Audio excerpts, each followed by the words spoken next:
Good evening, everybody. Welcome to another session of Ashtanga webinar series. It's a great day outside. We had a great Sunday.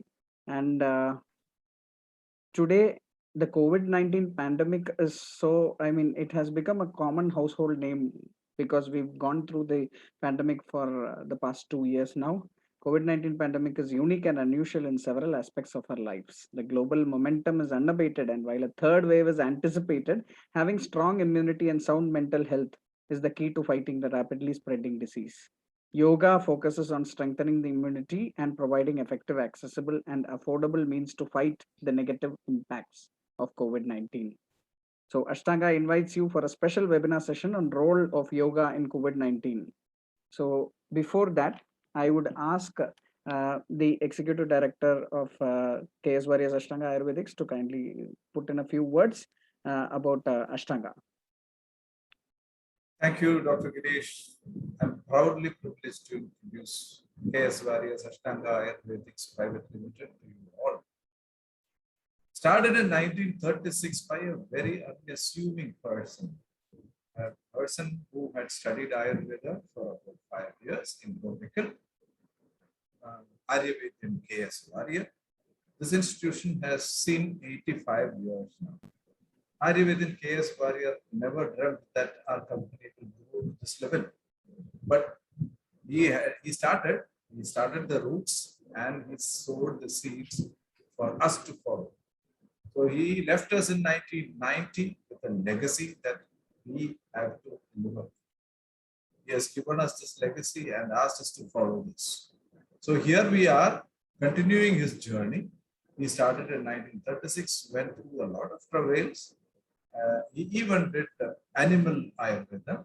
He treated elephants, and we have come so far. Now we are into this era where we have a license for about 400 to 450 products. We manufacture about 300 products. We have about 4 clinics in Trichy city. We have been practicing Ayurveda ever since we have started that. And we have clinics and we have doctors under us. K.S.Varier, one of the sons, is practicing Ayurveda with us for the past 50 years. He did his course in Protocol, completed it in 1971, and is strongly going through the process, still guiding us. And he is there with us today, Dr. T.V.Varier. K.S.Varier had 8 children. I am his eldest grandson, which means I am Dr. T.V.'s eldest sister's son. So I am the 3rd generation. There is a 4th generation, Dr. Girish is here. So we are continuing our journey in K.S.Varier Ashtanga with our products, with our tradition. So we are here to offer you knowledge through webinars. We have conducted almost 14, 15 webinars till now. And today we have yoga as a subject, and Dr. Tejaswini, an expert in yoga, a practicing yoga person, is here with us. She's also an Ayurvedic doctor. So thank you very much for being here, Tejaswini. So we are all waiting to hear that, not my speech. So let's go in. Dr. Girish, please take over. Thank you, sir. Thank you so much. So, Dr. Tejaswini, I would like to give a brief profile of Dr. Tejaswini. Dr. Tejaswini completed her B.A.M.S from SDM Hassan, M.Sc in Yoga from Annamalai University, Chidambaram, and M.B.A in Hospital Administration from ICFAI University, Hyderabad. She worked as a consultant at Shatayu Ayurveda and Ayur Central, Bangalore. Dr. Tejaswini is currently associated with Yashaayu Multi-Speciality Ayurveda and Panchakarma Center, Electronic City, Bangalore. Dr. Tejaswini is also my classmate. I am very honored to have her here. Dr. Tejaswini, very happy that you could accept our invitation and be here, present here, and give us an insight into yoga, how yoga can protect us in this present pandemic situation. Otherwise, also how yoga can always keep us healthy. Thank you so much, Dr. Tejaswini. So please take over the stage. Yeah, thank you. Thank you for the opportunity to at least share the knowledge of yoga with all of the experts here. So let's start the session. This session will have 3 parts.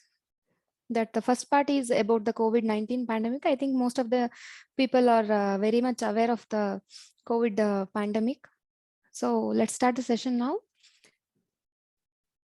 First session will be about the COVID-19, the virus, and the details of the infection, mode of transmission, the symptoms, and the preventive measures. And so coming to the second part of the session is how yoga will help you to improve your immunity, general immunity, as well as your respiratory system immunity, and what is the role of asanas, pranayamas, kriyas, bandhas, mudras, etc. on improving your general immunity and keeping you healthy. The third part is what after COVID. If you are already suffered from the COVID and in the recovering stage, or you have recovered from the COVID, and how you can further improve your health even after affected from the COVID. That is the post-COVID management. What are the complications of post-COVID COVID-19 infections, and how yoga will help in managing the COVID-19 post-COVID complications. So coming to about the virus, I think everybody is aware of COVID-19 strain, that is SARS-CoV-2, and there are a lot of variants coming up. And by the time I do in the next session, I have to add some more variants here, I think. So UK variant, Kent variant, Brazil, South Africa variant, and the new one is Delta variant. Coming to the symptoms, I know everybody that it is upper respiratory tract infection. So persistent cough, tiredness, muscle ache, sore throat, fever, pink eye or conjunctivitis, dyspnea, that is difficulty in breathing, diarrhea, vomiting, nausea, fatigue and exhaustion, brain fog or mental confusion, insomnia, and memory loss. These are the symptoms of COVID-19. Coming to mode of transmission, you know it is a droplet infection or airborne transmission and fomites, that is from the infected surface.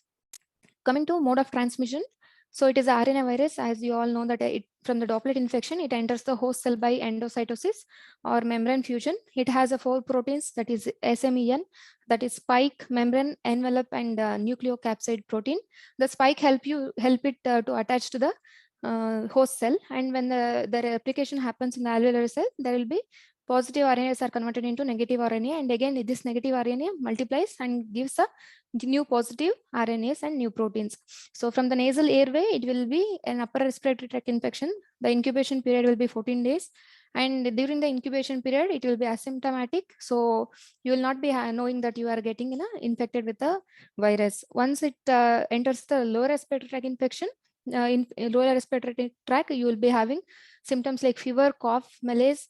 And then once the alveolar damage happens, the host cells will help you first to defend the virus. When it fails to defend, then there will be damage to alveolar cell, then leading to acute respiratory distress syndrome.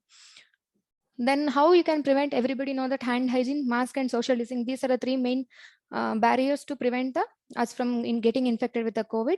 Other than that, a healthy balanced diet that helps you to boost your immunity, physical fitness, yoga and meditation, immune boosters, moral support and counseling. These 2 are also very important in plays a very important role in COVID, in preventing COVID infection, because everybody is infected only with a fear, not with an infection actually. So that has to be stopped with the help of moral support and counseling. For a healthy diet, what are the do's and don'ts? So generally, healthy diet includes all these things. It is not only for COVID-19 infection, or it is for all kind of viral infections. This includes like green leaf vegetables, whole grain mixture, nuts, high proteins, vitamins like A, B, C, zinc, and magnesium, and proper hydration. Don'ts like you should not include more salt, sugar, canned food, stored food, and alcohol in your diet. Coming to physical fitness, any kind of physical activities like walking, jogging, yoga, aerobics, or cycling help you to improve and optimize the function of your all the system. So immune booster, like natural immune boosters, you have orange, mango, gooseberry, ginger, pepper, which are all rich in vitamin C, then rich in magnesium and zinc. So long pepper, cinnamon. If you go to any corner of your kitchen, you will get all the things: cinnamon, turmeric, the fruits like avocado, banana, nuts. These are all rich in vitamin C and magnesium, zinc. So home remedies like herbal tulsi herbal teas, that daily drinking the water boiled with the tulsi leaves. That is, tulsi acts as a broad spectrum antibiotic for respiratory illnesses. We all are aware of it. So from the childhood, we will be eating tulsi leaves with honey when you have a small running nose or cough, cold. Then Ayush Kotha, very famous by now. I think everybody is aware of its content, how to use and when to use. And most of them, I think, already are making it in their daily routine, other than replacing the coffee and tea with Ayush Kotha. Then Guduchi, Gokshura, and Ashwagandha, which is best in increasing respiratory immunity. Pipale with honey and milk. So these are simple immune boosters. According to after this, we'll be starting the second part of the PPT, that is how yoga will help you to improve your immunity and to fight against the COVID virus. So yoga, the role of yoga in pre-COVID. So coming to yogic concept of the body, before going to yoga, you should know how the body is made up of. We all know that physical, that is anatomical and physiological functions of the body. But in yoga, it has been explained in the different way. So in yoga, it has been explained that body is made up of 5 layers. That is Panchakosha Siddhanta, as we say. The external, outer or external most, which is physical in nature, is Annamaya Kosha. And the subtle one is Pranamaya Kosha, that is energy body. Next is Manomaya Kosha, that is emotional body. Next is Vijnanamaya Kosha, wisdom body. And the last one is Anandamaya Kosha, or blissful body.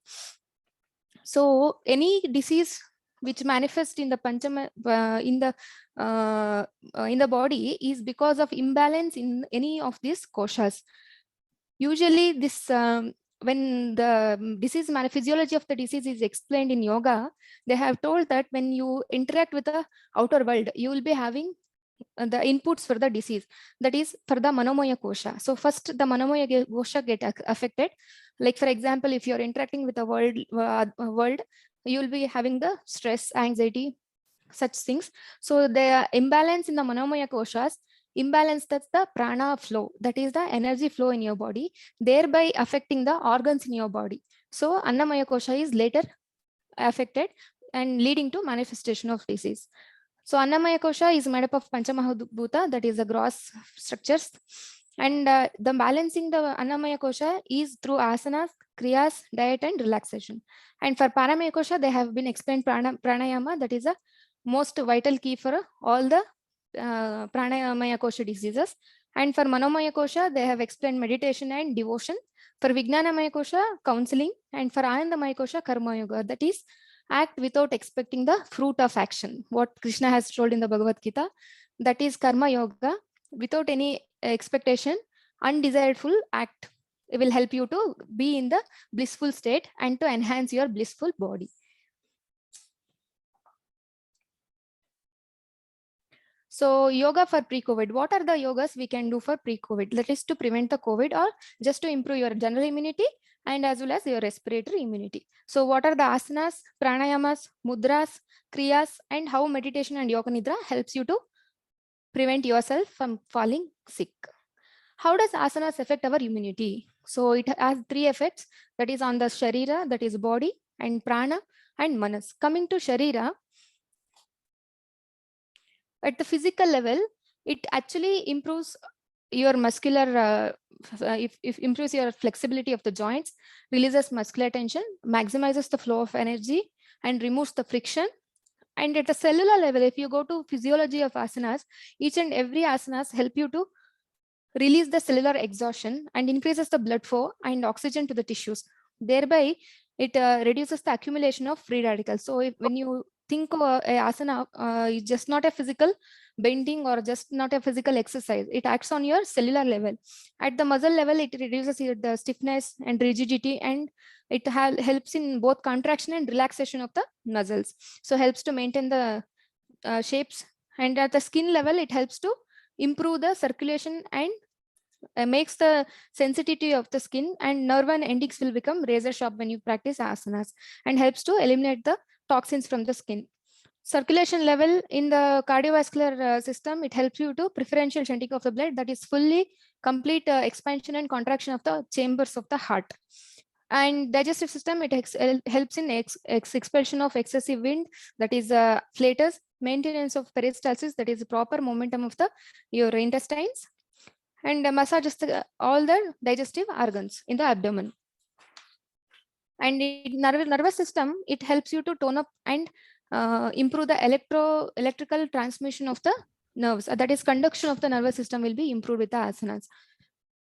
So neuromuscular relaxation and senses becomes very sharp and apt when you do a at the physical level when the asanas are done. So what is its effect on pranic level, that is on the respiratory system and the pranamaya kosha? So it helps you to the elasticity of the lungs will be improved, that is expansion of the lungs and contraction of the lungs will be done, enhanced, and the oxygen uptake will be improved, that is increased expansion of the lungs helps you to take more oxygen inside, thereby helping you to have a proper oxidation. And then strengthening of the diaphragm. At the mind level, the gross form of the body, mind is the body, and the subtle form of the body is the mind. So we all know that mind and body coexist, one exists in each other. So any disease to manifest in the body, that has to be first manifested in the mind. So controlling your mind is a key to control your body. So when you do a asana, it is not only the physical level, not only the anatomically it will be having effect at it, because when you do a asana, you will be doing it with the proper breathing and with the concentration. So it also acts on your prana level, and that is your life force, and the mental level. So coming to Surya Namaskara, what are the asanas we have to do in the to prevent the COVID? I don't say only COVID, for it, this is for all kind of infections. So just to improve your general immunity. So coming to Surya Namaskara, you know, this is a set of 12 asanas, which includes all this series. And what is the effect of this Surya Namaskara is, it helps you to interacts on all the systems, that is your cardiovascular system, respiratory system, nervous system, and skeletal-muscle system, and the endocrine system, as well as your digestive system. So this is one of the key practices which will help you overall immunity. So coming to effects of Surya Namaskara, you all know that all the joints are involved in this. So it helps you to stretch all the joints and the muscles, and massages all the abdominal viscera. When you compress, coming to third position and 10th position, you can fourth position, you can see that it compresses abdominal viscera, that is all the organs, and gives a massaging effect over your abdominal viscera, that is organs. Then flexibility of the spine will increase, because you'll be having a forward bending as well as backward bending in the Surya Namaskara. Tones up all the system, and the nervous system conduction will be enhanced, increases microcirculation and increases metabolism. Toxins are expelled completely from the body, because you sweat and you pass flatus, and there will be elimination of urine and feces proper when you do a practice of Surya Namaskara every day. Coming to next asana, that is Tadasana. As you can see here, I have not put any person practicing the asanas, because I wanted to particularly put the muscles involved in each asana, so that I have to enlighten the importance of asana. It is not just a physical thing or just a stretching exercises. It is each and every asana has its own effect on the muscles. Each and every set of the muscle is stretched, toned, and expanded when you do particular asana. Coming to Tadasana, it helps you to expand, as you can see in the picture, expand the chest muscles, that is pectoralis muscles, and when you come to back, it is trapezius, which will get expanded, and the lateral thoracic muscles. So when it comes to muscle involvement in the asanas, you all know that respiratory system will have muscles, not only the intercostal muscles, and the other muscles like sternocleidomastoid, abdominal wall muscles, and the lateral abdominal wall muscles. Even the pectoralis, major and minor, and scalenus will also help you to improve your inspiration, will aid in respiration. So these are the asanas will help you to improve your lung capacity. Then coming to Ardha Chakrasana, here also you can see sternocleidomastoid, pectoralis, and your trapezius are stretched. And in this will help you to increase the blood flow to the upper part of the lungs and your neck. And complete expansion of the chest happens when you bend backward. That is Ardha Chakrasana.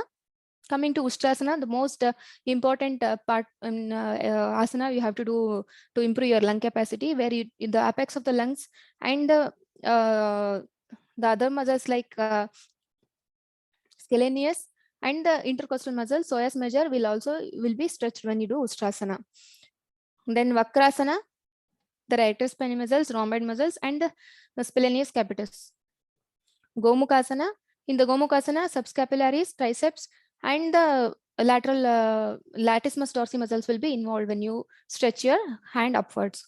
Makarasana, the relaxing pose. Though it is a relaxing pose, the gluteus muscles are tightened and the suprascapular muscles are stretched when you do Makarasana. Bhujangasana, the most important asanas, intercostal muscles are expanded when you do Bhujangasana, and the muscles of the neck, that is sternocleidomastoid muscles and the scalenus muscles are expanded.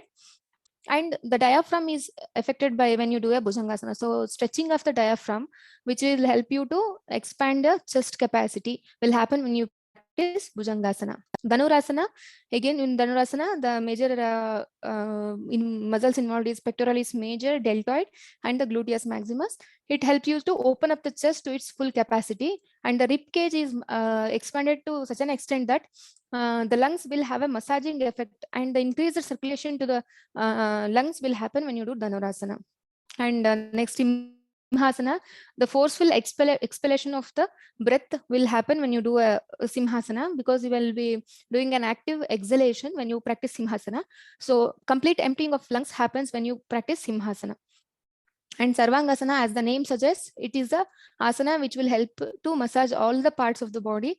And it, as you can see, this is an inverted pose. So the proper blood circulation to the lungs and the upper abdomen organs and the neck will happen when you do a Sarvangasana. So Matsyasana, again in Matsyasana, you know that there is lateral abdominal wall muscles and the upper abdominal chest muscles and the neck muscles are expanded. Chakrasana, as the name suggests, it is a complete wheel posture. So maximum all the muscles are stretched when you do Chakrasana. And as it is a backward bending pose, the rushing of the blood to the head and neck will be there when you do Chakrasana. So this helps you to have a massaging effect over your brain and activates your brain centers. So we all know that respiratory centers are located in the medulla oblongata, and the higher centers of controlling the respiration is hypothalamus and the frontal cortex. So intercostal muscles are expanded and all the ribs are chest expansion happens when you do Chakrasana. So these are the asanas which you have to practice to improve your general immunity as well as your respiratory immunity. And coming to pranayama, what are the pranayamas and how it will be affect your immunity? Coming to that, we will have a on sharira, that is on the body, how physiologically it will have an effect. At the physical level, it reduces the heart rate and respiratory rate and sympathetic overdrive. We all know that pranayama is a procedure where you have a active inhalation and active exhalation and retention of the prana. Pranayama is nothing but expansion of prana, that is life force. So coming to the physical level, it reduces your heart rate, respiratory rate, as well as your sympathetic overdrive, regulates the neurohumoral system, that is your immunity. And at the life, what is the correlation between the pranayama and the lifespan? We all know that the animals which breathe, which have a reduced respiratory rate have a increased lifespan. For example, tortoise, everybody is aware of this, that it lives around 300 years because its respiratory rate is very low.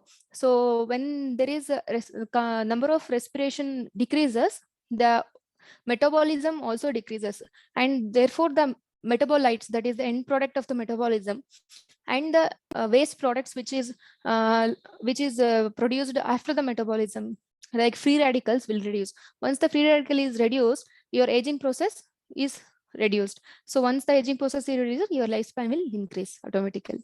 So increased absorption of energy by pranayama kosha enhances dynamism, vitality, and general well-being.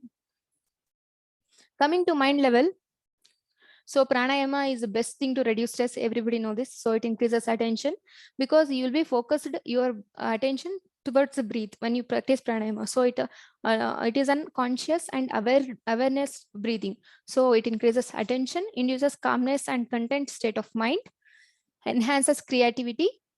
So these are the pranayama effects. So what are the pranayamas we should practice each day? That is Nadi Shodhana pranayama, Kapalabhati, Simhakriya, Ujjayi, Brahmhari, Bastrika, Shitali, Shitakari, and breathing exercises. So coming to breathing exercises, this part I will be dealing in the next like post-COVID session complications. In that I will be showing I will be demonstrating how we can do breathing exercises, which contains 3 breathing exercises, that is hand in and out breathing, hand stretch breathing, and sectional breathing. I'll be demonstrating that in the later part. So coming to Nadi Shodhana, you all know it is a balancing pranayama which balances between the right and the left. Kapalabhati, that is a cleansing pranayama which cleanses your head and the respiratory tract. Simha Kriya, as I told, it is a forceful exhalation, complete emptying of the chest happens here. Ujjayi is also a forceful respiration. And Brahmhari, it helps you to calm down your mind and induces calmness to your brain. Bastrika, it is also forceful expiration. Shitali and Shitakari, which help you to inhale the cold air through the mouth and exhale through the nose. So this help you to balance your warmth help you to reduce your warmth in your body. And then the breathing exercises. And what are the mudras and how the mudras are affecting our immunity. So mudras are the aesthetic gestures. There are a lot of mudras told by Geranda Samhita. So coming to the simplest mudras, we all know that is mudras is effect like alters the mood and attitude and perception, deepens awareness and concentration, access and influences the unconscious mind, balances and redirects the prana. So mudras are the gestures which help you to redirect the prana which is escaping from your body. So coming to the Hasta mudras, you know that the 5 elements which represents the fingers. The thumb represents Agni, that is fire, and the index represents Vayu, that is air. The middle finger represents as Akasha, space, and the ring finger represents Prithvi, earth, and the little finger represents Jala and the water. So these actually, if you practice only this mudra pranayama, mudra only, it will help you to balance all the basic 5 elements, which are the basic composition of your body, mind. So coming to balancing pranayamas, you just have to touch the tip of the fingers of each one and hold it for 2 minutes. This is a balancing pranayama. And other than that, you can practice prana mudra, apana mudra, chin mudra, adi mudra, and linga mudra. So prana mudra, the effect of prana mudra is to improve your general immunity, respiratory immunity, and induces proper sleep. So when those who are suffering from insomnia, they practice prana mudra. Linga mudra is especially in the respiratory tract illnesses like cold, cough, and it balances the body temperature and it induces heat to the body. So which is one of the increases metabolism, thereby helping you to increase the heat of the body. Apana mudra, exertion, that is excretion. Apana mudra helps you to have a proper excretion, that is elimination of the body, of the waste product, and it also has a effect on your digestive system, that is improves your digestion fire and also helps you to reduce your acidity and then constipation, etc. Chin mudra, as you all are aware of chin mudra, this is a mudra of calmness or a mudra that reduces your stress and it improves your stamina both physically and mentally, and then improves your memory power. Then Adi mudra. Adi mudra is for again increasing your respiratory system. So it increases your oxygen flow and relaxes nervous system, increases the capacity of the lungs and tones up your digestive system. So these are the mudras which you have to practice every day. So how does the kriyas affect our immunity? So there are shed kriyas. Then here I am discussing only Kapalabhati and Neti. So coming to Kapalabhati, as the word suggests, Kapala means the skull, the brain, and the Bhati means shine. The practice which help you to cleanse your brain, the cavernous sinus mainly, is a Kapalabhati. It also cleanses your respiratory system and nasal passage as you do a forceful exhalation while doing Kapalabhati.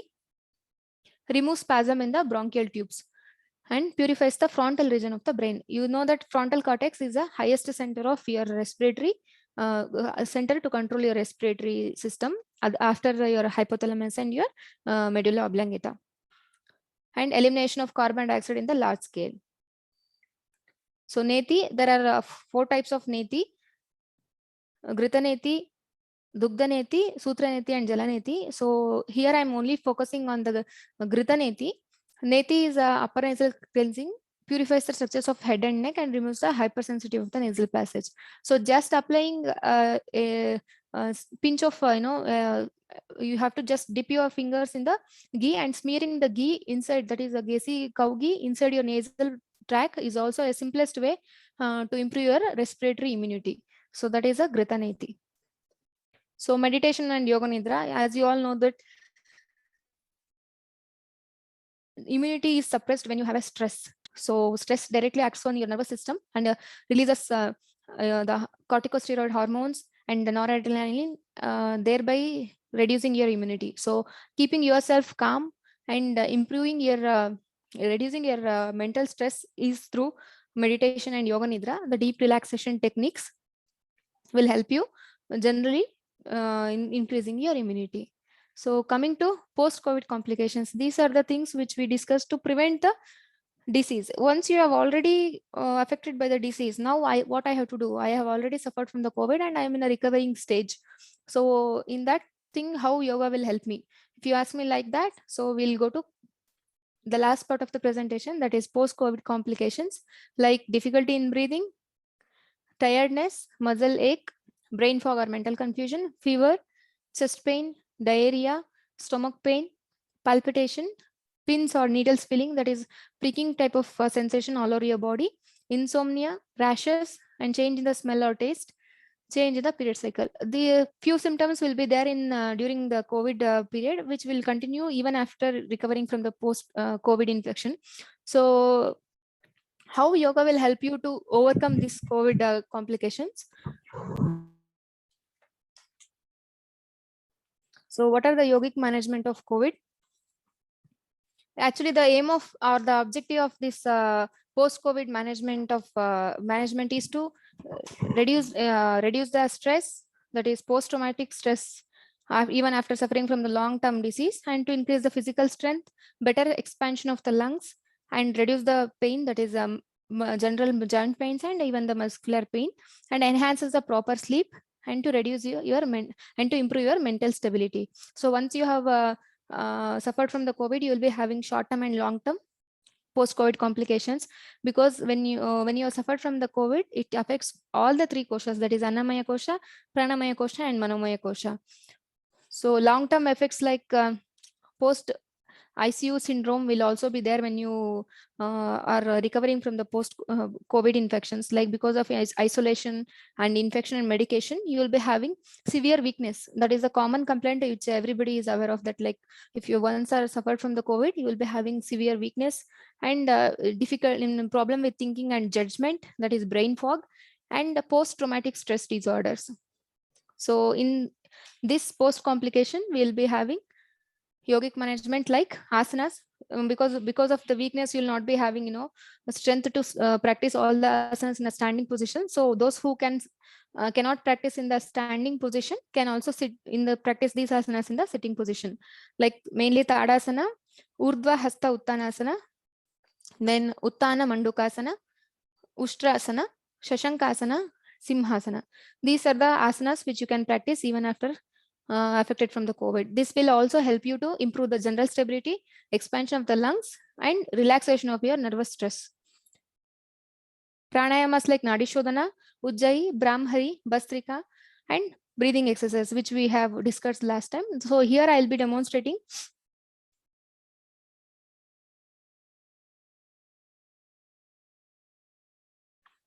the breathing exercises.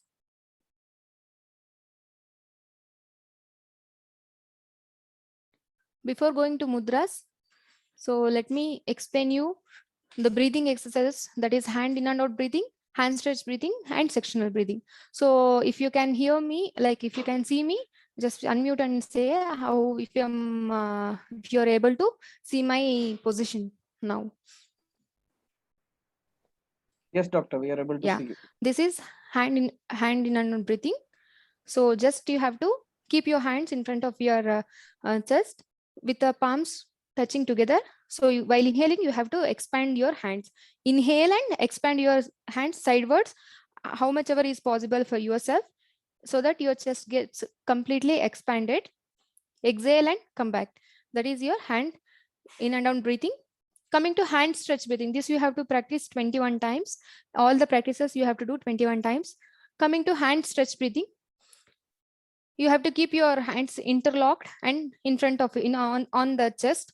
So inhale and stretch your hands forward how much ever is possible. Exhale and come back. So this you have to do at your forehead level. That is inhale and expand, exhale and come back, and above your head, that is at 90-degree level. Inhale and stretch your hands upwards, exhale and come back. So this is one cycle. So like this you have to practice 21 times. And sectional breathing, sit in any comfortable posture or preferably Padmasana or Vajrasana. So adopt Chin Mudra first and keep your hands on the above the knees. So coming to sectional breathing, we'll be having abdominal breathing, thoracic breathing, as well as clavicular breathing. So the lower part, middle part, as well as the upper lobes of the lungs will be expanded when you are sectional breathing. So in the abdominal breathing, you have to inhale and bulge the abdomen, exhale and contract the abdomen. In the chest, that is Chinmaya Mudra, you have to adopt Chinmaya Mudra. In the thoracic breathing, you have to inhale and expand the chest, exhale and come back. In the clavicular breathing, that is apex of the superior part of the lungs will be expanded. Adopt Adi Mudra. Inhale and raise your clavicles. Exhale and release your clavicle. This is the sectional breathing. Each one you have to practice 21 times. So this is a general exercises like other than your pranayamas, that is a breathing techniques which will help you to expand the capacity of the lungs and fully recoiling of the intercostal muscles. So coming to mudras. So what are the mudras? I have already explained this: Prana Mudra, Chin Mudra, Adi Mudra, Linga Mudra and Apana Mudra, which we have discussed in the previous slides that you have to practice even after recovering from the COVID. So Kriyas like Gritaniti, as I told you, the further, this is also explained in Ayurveda like Pratimarshanasya. We all know that smearing Grita will help you to improve, boost your immunity against the upper respiratory tract infections.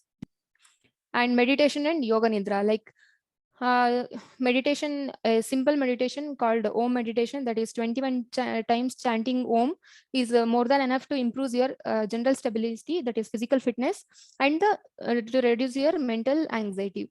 Because after recovering from the COVID, you will not be having a proper focus and thinking, will be having a problem with thinking and judgment. So I don't prefer too much tedious meditation processes like too deepened processes. So simple meditation like Om meditation for 5 minutes is more than enough to recover from the COVID infections. And Yoga Nidra, as you all are aware of, deep relaxation techniques help you to recoil and repair all the tissues in our body. So Yoga Nidra is a technique where you relax, revive and restore the body energy. So that you can practice even after management of the recovering from the COVID.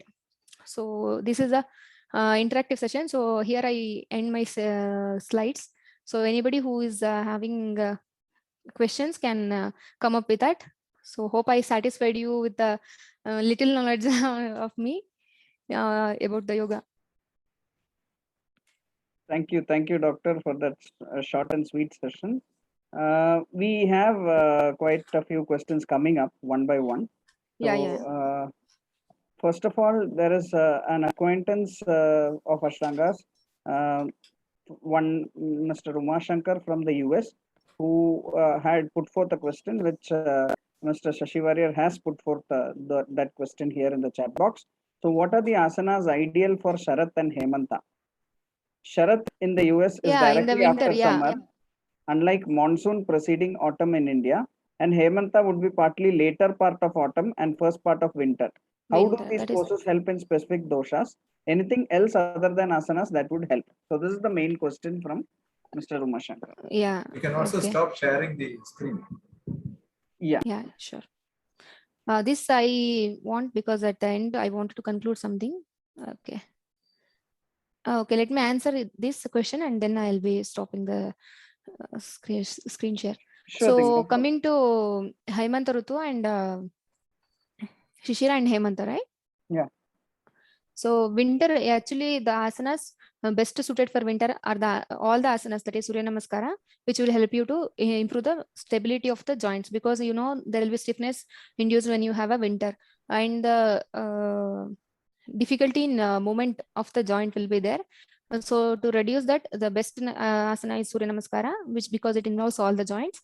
Coming to pranayama, so the one which improves your moisture in your body, like Shitali and Shitakari pranayamas. And the latest stages of winter, you should not practice cold pranayamas, that is Shitali Shitakari. You can go for the heating pranayamas, like only right side nostril breathing, that is Nadi Shodhana is balancing anyways. Nadi pranayama, that is Vata Nadi, right side Ida and Pingala Nadi, individual Nadi pranayamas. And the balancing pranayama like Nadi Shodhana. Like heating pranayamas, like Kapalabhati and Bastrika can be practiced as it is intense, and forceful exhalation will be there when you practice these asanas, these pranayamas. So that can be practiced during the winter. Thank you, doctor. So I hope that is a satisfactory answer. Then we have a few more questions which I have got in my personal messages also from my group who had been there online. So doctor, before that, which there is another question in the chat box. Which type of pranayama having better effect in COVID-19? Any specific yoga to increase oxygen saturation level in COVID-19 patients? As I have explained in the detail, best pranayama to be practiced during to prevent yourself from COVID infection is one Nadi Shodhana, and the easiest one is breathing exercises, as it includes all the parts of the lungs and also the accessory respiratory muscles, because diaphragm, even abdomen muscles and the intercostal muscles are expanded when you do a sectional breathing. So these breathing techniques and Nadi Shodhana, pranayama and Simha Kriya will help you to improve your immunity, and to expel the excessive carbon dioxide, you can go for Kapalabhati and Bastrika. Thank you, doctor. So there is another question regarding chakras. So looking at chakras, the question is going like this. Looking at chakras, doing pranayama cleanses all the chakras. So is anything specific in COVID-19, any particular chakra needs to be particularly cleaned? Actually, in Anahata Chakra and Vishuddha Chakra is involved when you talk about chakra locations. Anahata Chakra is located in the mid of the chest, and Vishuddha Chakra is located in the mid of the throat. So these two chakras are involved when you are affected with the COVID-19 infections. To cleanse this kind of chakras, I will prefer go for chakra meditation. That is, Bija mantra should be chanted for each chakras, so that the chakra will be energized, and the specific chakra location and the organs involved in the centers of the chakra will be enhanced with the positive energy, so that the particular chakra is boosting the immunity of the particular organ. So coming to Vishuddha and Anahata, you have to chant the specific mantra of that and do meditation.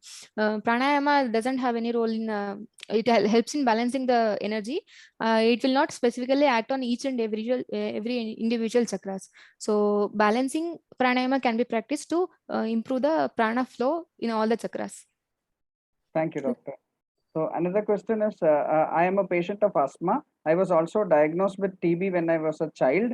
I am now around 45 years old. I was also diagnosed with COVID-19 about a year back. Now I have recovered completely, but do you recommend any yogasanas for me?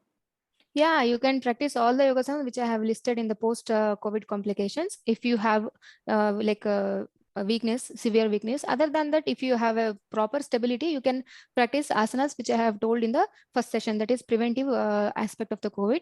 All the asanas can be practiced, but I recommend to all the viewers here to practice these asanas only through the expert, through the yoga teachers, not by YouTube or just with the help of photos or images. So that is mandatory for everyone. Yeah, so there was a question like that. Do we need any instructor or a supervisor? Yeah, it is compulsory. Actually, it is not like yoga is not self-disciplined science. You have to, follow, practice this under the guidance of the expert or the yoga teacher. Regarding that, doctor, because recently I am noticing that quite a lot of people are actually calling themselves yoga instructor also. there are good people, there are people who just learn from online and then Yeah, now the course is online only for everyone. So every 3 months you will be having thousands of yoga teachers who will be coming up with a certificate like certified yoga trainer, international certified yoga trainer, like that. But I always prefer you have to learn this from the guru, because it is not a science which you can learn through online, because each and every correction needs to be done when you practice any kind of asana, pranayamas or mudras, a simple mudra even, by watching televisions or by watching YouTube. I think many will have started practicing mudras, but they don't know, though they even don't have an idea that improper practice of mudra will actually induce them diseases. So improper balancing of the pranas and the nadis will lead to manifestation of disease. So if you are sitting in any wanted position, and if you are practicing any mudra in an improper way, or improper gesture, so it actually imbalances your vital energies, and actually you get disease while practicing mudra. So I prefer everybody to practice all these things under the guidance of an expert. Thank you, doctor. So there is another question. In Surya Namaskara, the movements are all forward and backwards. No sideways movements are there. How do we help the muscles that participate in sideways movements? Actually, this first posture, that is Urdhva Hastatanasa, is sideward bending, that like sideward thoracic, lateral thoracic muscles are expanded. When you stretch your hands upwards, you can feel the stress, and that is the stretch and the sidewards. That is how it will be involved. Thank you, You doctor. don't have to bend sidewards to expand your lateral muscles. If you stretch your hands upwards, you can feel the stretch in sidewards. So the first one is the first position of Surya Namaskara itself will answer this question. There is another question which I got in my chat, in my personal chat. There is a person who had been diagnosed with L3 L4 disc prolapse. He is asking which asanas he should not do. See, any kind of bulge or disc prolapse, I don't prefer any asanas to be done at the initial stage. Please go to your doctor, and once you have received a step prescription for practicing any kind of asanas, you can go for asanas. I don't prefer any vigorous asanas to be done when you have a disc prolapse. You can do backward bending asanas without much stress, or with the help of aids like supporting elements. You can use a pillow or blocks, etc., and practice backward bending asanas, which will help you to improve the flexibility of the spine.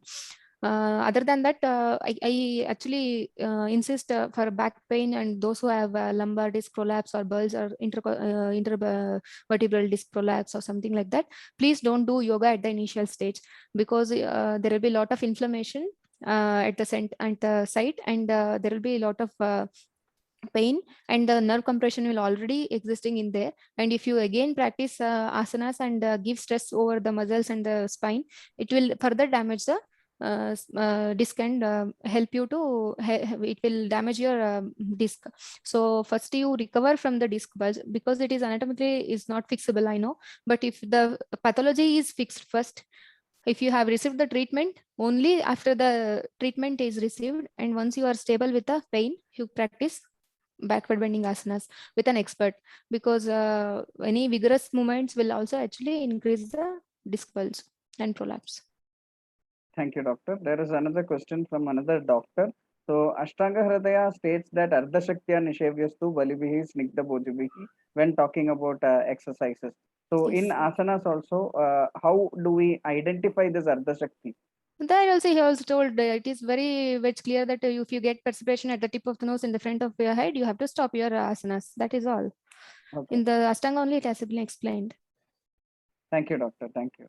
So any particular asanas, another question I have got, any particular asanas specifically in case of uterine, okay, uterine disorders is what they meant. Yeah. That is butterfly exercise. One is the one which Ardha Baddha Konasana, where your pelvic muscles will be strengthened. And other than that, the one which compresses your abdominal viscera, like Paschimottasana, Padahastasana, can also be done to improve your uterine capacity. The best one is Baddha Konasana, butterfly exercise. Thank you, doctor. So as of now, the written questions are over.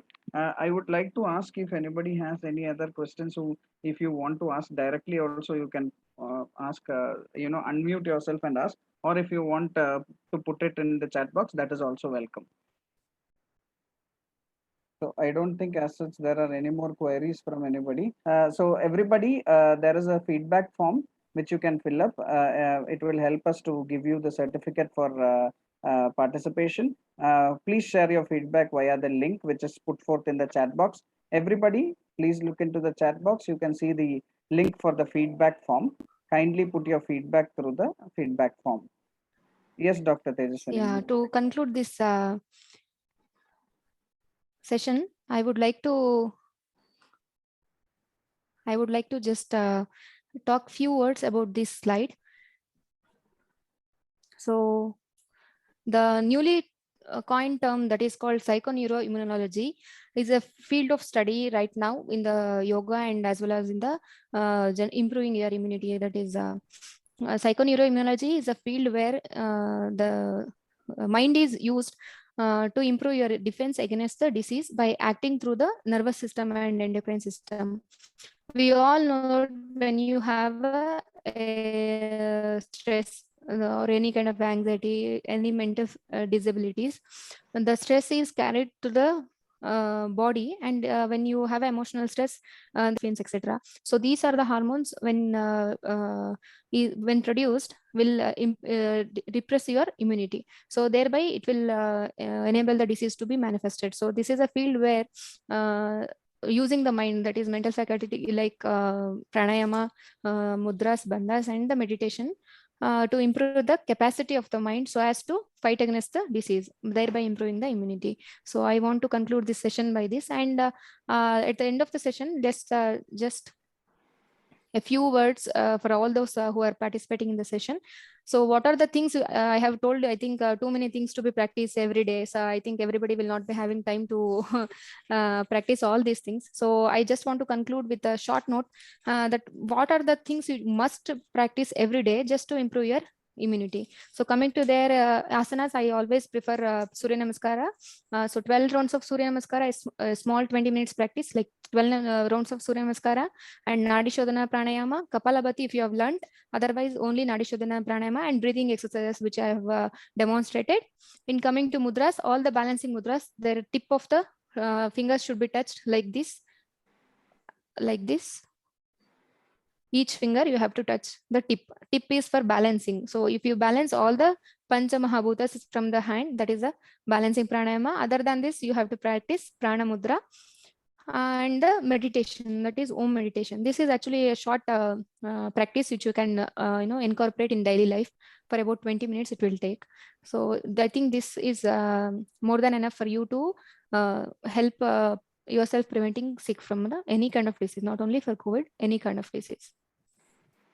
Thank you. Thank you so much, doctor. I would still like to ask if anybody have any more questions. I would also like to put forth that there is the feedback link in the chat box. So kindly put your feedback through the feedback link in the chat box. Okay, since there are no more questions, I would like to come to the conclusion of the session. But before that, I would ask our medical superintendent, Dr. K.S.Varier, who is also the senior most doctor and the guiding force for Ashtanga right now. Dr. K.S.Varier, kindly put in a few words.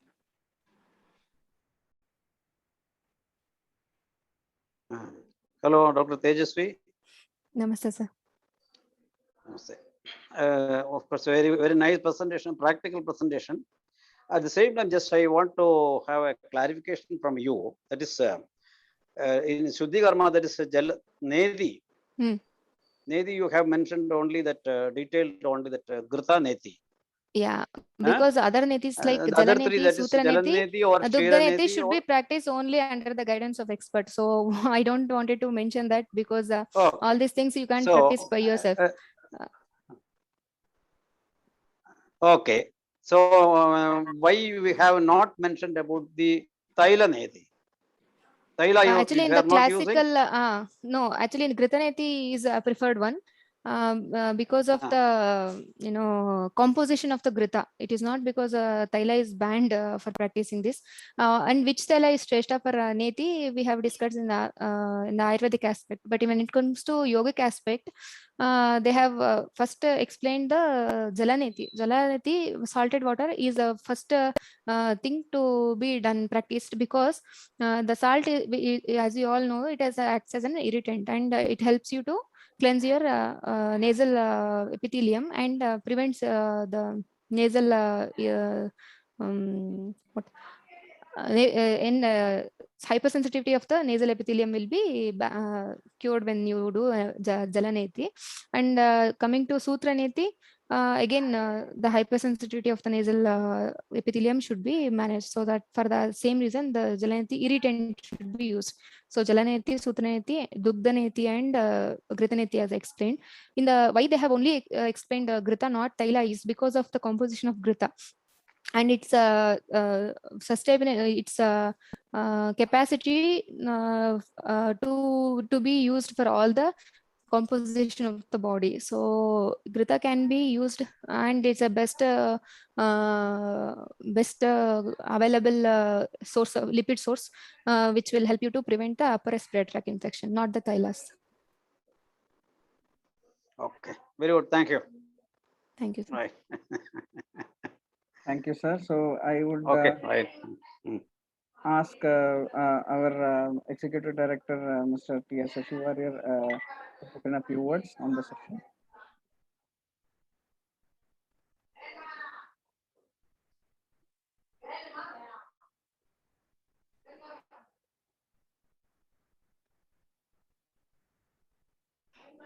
Hello. Yeah, Are you hello. able to hear me? Yeah. Okay. It has been a fantastic session, if I can say that. I had been practicing yoga many years ago. But after that, somehow I discontinued the practice and went into active physical exercises, jogging and running. And I do not know why I did not want to continue yoga, but somehow I lost touch with yoga. Now, if I have to get into again yoga, I have to again learn under some guru, which I understand right now. I think the session has been a fantastic one. You have been enlightening us with so many facts. In fact, I felt it was a little too fast also for me to catch up with it. Now, but I'm sure the recording is available, and so we are definitely going to go back into it and listen to it one more time. My friend from the US, Uma Shankar, also wanted to hear this, but then for him the time is not very supportive. So he said he'll be listening to it through the YouTube link that we are going to share with him. So all the very best. You've done a fantastic job. Thank you very much for having come here and done this. Thank you. Thank you. Thank you so much, sir. Thank you, sir. Thank you so much. I think there is one more question coming up. They have put the question to me as well, but I think they'll be putting it in the chat box as well. We'll just wait for the question. Yeah. So that is Dr. Jhansi Rani. She is working with us. Any specific yoga and asanas for hormonal dysfunction?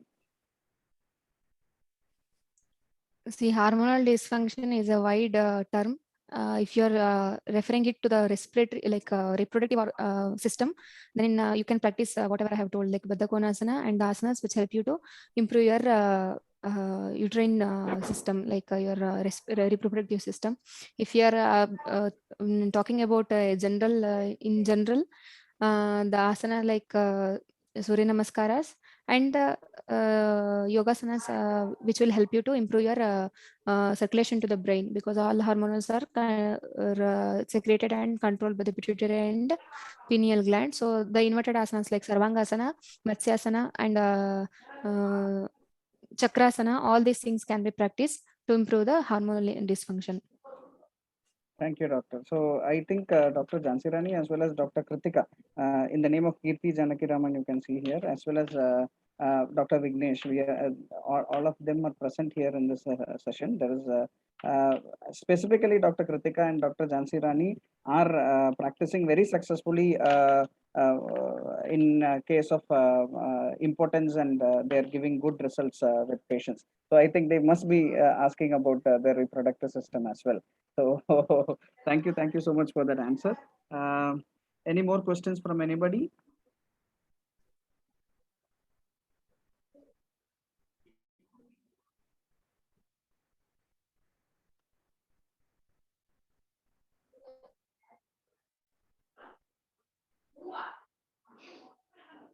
So I think we have come to the end of this session. We had a great time with Dr. Tejaswini here for giving us a good insight into yoga and health, specifically regarding COVID-19. We would also, I would actually like to tell you that, Doctor, we might need more sessions from your side in Yeah, specific sure. diseases as well. So I would ask you to keep the slots ready for my requests. So, so with that, we can come to the end of this session. Thank you everybody for participating in today's sweet and short session on yoga. Have a great Sunday. Thank you all.